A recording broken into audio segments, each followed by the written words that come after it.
السلام عليكم، أهلا وسهلا ومرحبا بكم أعزائي المشاهدين متابعي قناتكم قناة الحاج نكتة.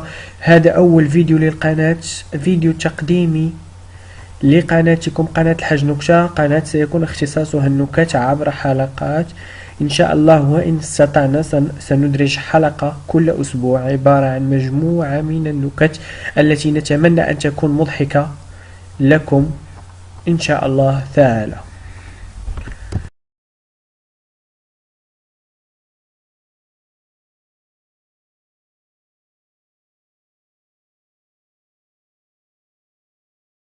قالك هذا واحد المغربي فرنساوي وصبريوني، خرجت لهم واحد الجنيه قالت لهم غتقولوا لي اصغر حيوان في العالم.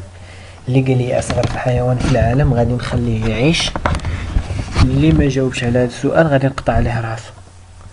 بدات بالصبريوني هو الاول، قالت لي شنو هو اصغر حيوان في العالم.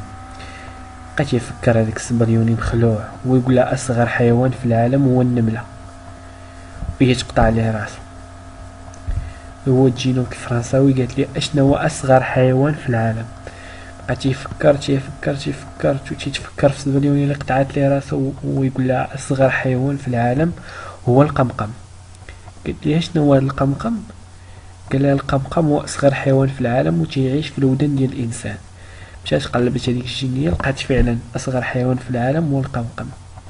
جات نوبة المغربي فيه المود ديال الخلعه، وهي تسولو نفس السؤال، قالت لي شنو هو اصغر حيوان في العالم؟ قال لها اصغر حيوان في العالم هو الصقصق.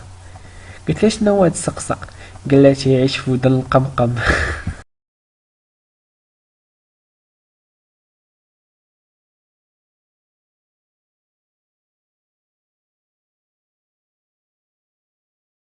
تنتمنى يكون اول فيديو تقديمي للقناه ديالنا واول نكته تكون عجباتكم 2016، وتنتمنى تشاركوا في القناه باش تستمتعوا بالحلقات الجايه ان شاء الله. غيبقاو يكونوا تقريبا 3 4 حتى ل5 نكات في الحلقه.